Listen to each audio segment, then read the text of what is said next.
ABC One Television. ABC One Television. Le leader en actualité. La première question, avant de répondre, je dirais que ceux qui sont dérangés par la parole du prophète ne souhaitent pas mieux que sa mort. Ceux qui sont dérangés par la mission de la Senko ne souhaitent pas mieux que sa division. Et autour de cela, il y en a aussi qui règlent leur compte qui voudraient régler leur compte par rapport au travail que fait la Senko. Mais pour revenir à votre question, souvenez-vous qu'au lendemain de la publication des résultats provisoires par la Senko, il y avait une déclaration par de l'abbé Cholemini, du comité permanent, signée aussi par les évêques de Kasaï. Dans ce communiqué, la Senko prenait acte de la publication de ces résultats, mais la Senko signalait aussi que ces résultats ne correspondaient pas aux données collectées par sa mission d'observation électorale à partir du bureau de vote. La Senko reconnaissait même dans ses messages que ces résultats ouvraient la voie à une première alternative, mais Et en même temps, la Senko demandait aux gens d'attendre la Cour constitutionnelle et demandait à la Cour constitutionnelle de respecter la vérité des yeux. Message signé par les évêques membres du comité permanent, y compris ceux du Kasaï. Quand la Cour constitutionnelle s'est prononcée, c'est le premier message, la première déclaration de la Senko, c'est celle que vous venez de suivre. La Senko, comme comité permanent de l'Assemblée plénière, ne s'était pas réunie. Et le secrétaire général que je suis, je n'avais pas fait une déclaration par rapport à cette Cour.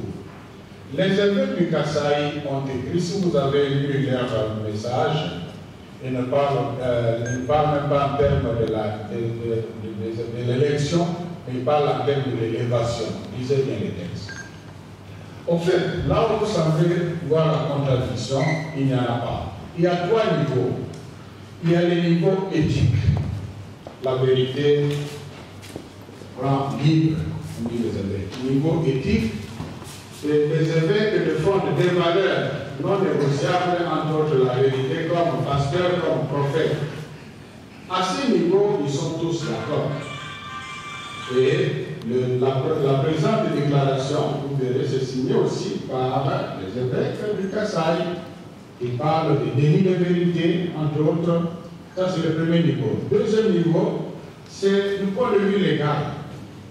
Du moment que la Cour constitutionnelle a rendu sa position, mais légalement, le président, c'est Félix Kabila, plutôt Félix Tshisekedi, retour.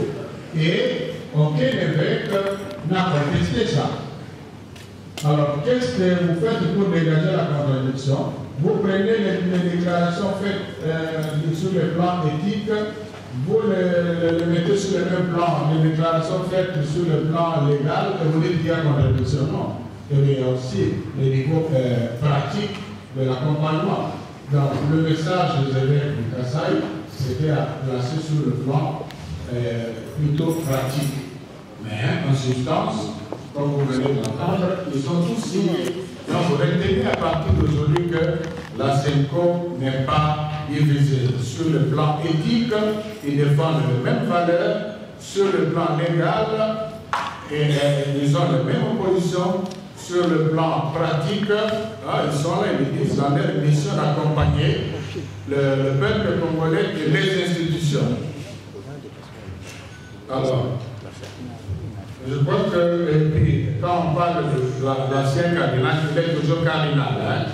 Donc la déclaration du cardinal, c'est à mettre dans le cadre, le contexte, dans le niveau éthique. Et là, c'est la même position de la Senko. Mais sur le plan légal, c'est autre chose. Tous nous respectons la Cour constitutionnelle malgré ce qui est arrivé.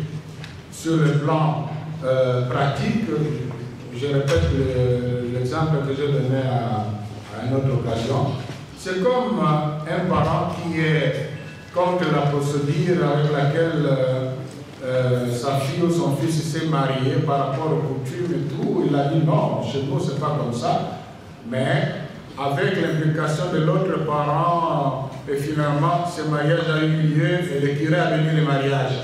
Est-ce que le parent va dire abandonner sa fille en disant que non, il va croiser les bras pour attendre la première erreur de sa fille? Non, il va continuer à l'accompagner comme sa fille malgré tout.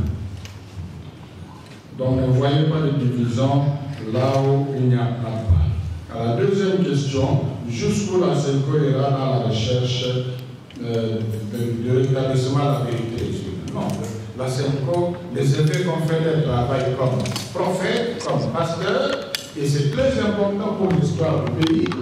Dieu et l'histoire de Jésus par rapport à cela. La Cour constitutionnelle a aussi ses responsabilités et sur le plan légal, la SENCO ne cherche pas à aller contenir la Cour constitutionnelle.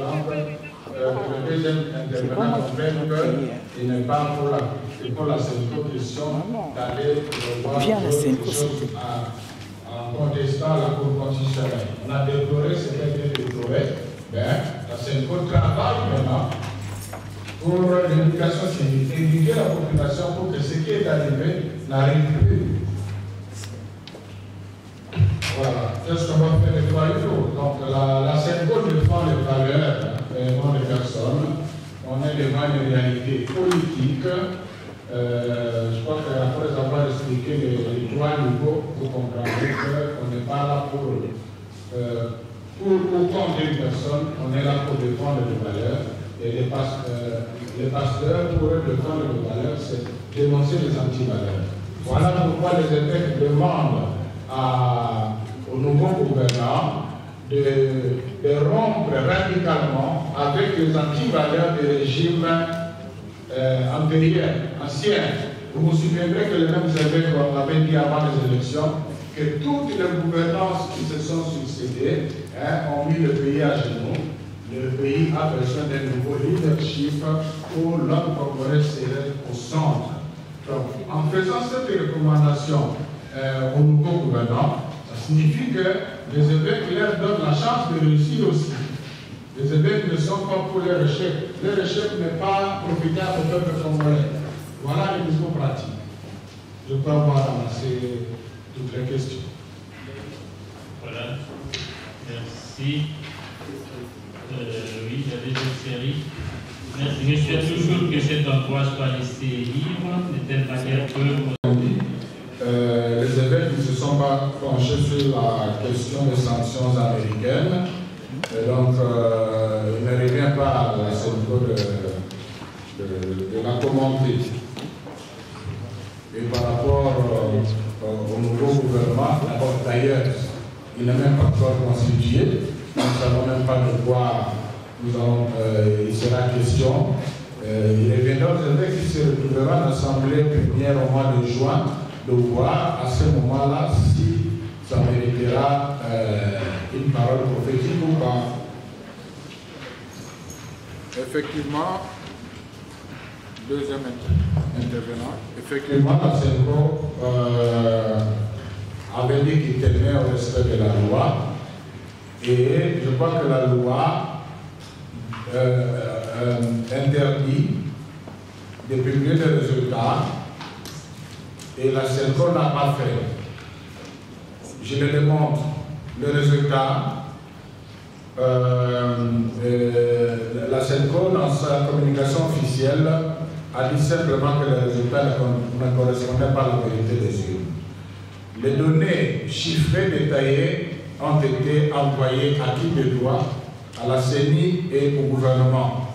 C'est à ce niveau-là que ça fuitait, que c'est sorti dans la presse. Du moment que c'était dans la place publique, chaque citoyen, le cardinal est un citoyen, il peut en commenter comme il veut. Voilà, merci au secrétaire général, merci à vous tous qui êtes venus nombreux pour cette déclaration du secrétaire général Son Excellence Monseigneur Fulgence Moukdéba. Il est évêque de Kilwa-Kasséga dans la province ecclésiastique de Lubumbashi.